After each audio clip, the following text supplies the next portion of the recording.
Bulldozer দিয়ে একের পর এক দোকান ভেঙে ফেলার অভিযোগে কার্যত অগ্নিগর্ভ পরিস্থিতি মালদা জেলায়। ঘটনার প্রতিবাদে 24 ঘন্টা বন্ধের ডাক দিল Malda merchant chamber of commerce. আগামী সোমবার গোটা জেলা জুড়ে এই বন্ধ পালনের আহ্বান জানানো হয়েছে।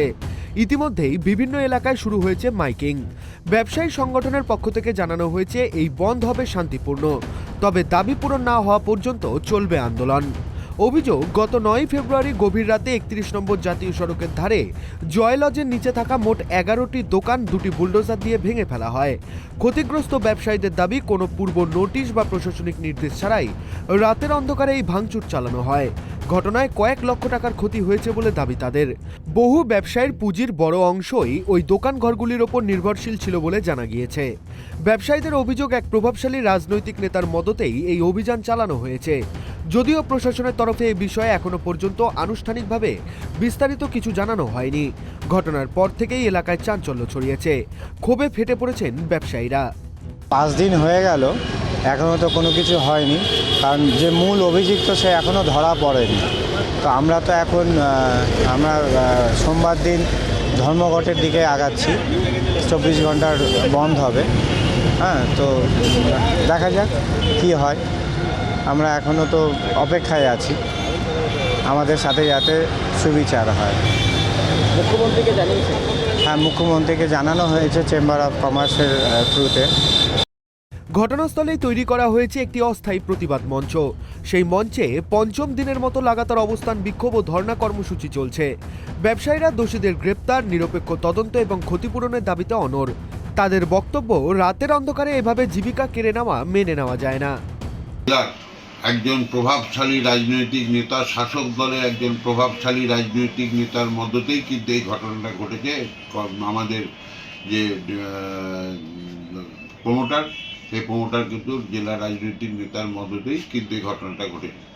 তার পরিপ্রেক্ষিতে গত 2 দিন ধরে মালদা জেলার ব্যবসায়ী সমাজকে নিয়ে 185টা সংগঠন এবং প্রায় 1,10,000 ব্যবসায়ীদের যে সংগঠন Malda merchant chamber of commerce, তাদের এক বিভিন্ন কমিটির সিদ্ধান্ত অনুযায়ী আমরা আগামী সোমবার সকাল 6টা থেকে পরের দিন সকাল 6টা পর্যন্ত 24 ঘন্টা ব্যবসা বন্ধের ডাক দিয়েছি।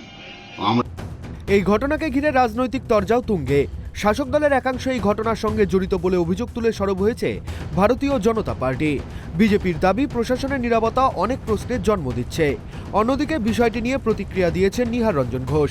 তৃণমূল কংগ্রেসের এই বিধায়ক তথা ইংলিশবাজার পৌরসভার প্রাক্তন চেয়ারম্যান বলেন, যারা এই কাজে যুক্ত আছে তারা যত বড় নেতা বা ব্যক্তি হোক না কেন, তাদের ন্যায্য বিচার হওয়া উচিত। কঠোর থেকে কঠোরতম শাস্তি হওয়া দরকার।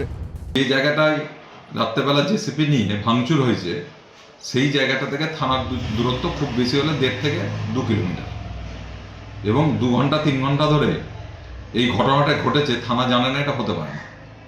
তো স্বাভাবিকভাবেই এটা শাসক দলের নেতৃত্ব,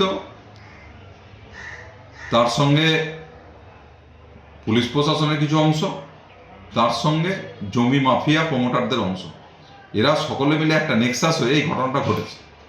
এবং রাজ্যের তৃণমূল সরকার কেবলমাত্র ইংলিশবাজার না, সমস্ত জায়গায় এই ঘটনা আমরা দেখতে পাচ্ছি। অভিযোগ থাকে, সেই অভিযোগ যদি প্রমাণ হয়, তাহলে তৃণমূল করলেই যে সব অন্যায় করলে তাকে ক্ষমা করা হবে, এটা কিন্তু আমাদের দিদি কোনো সময় বলেননি।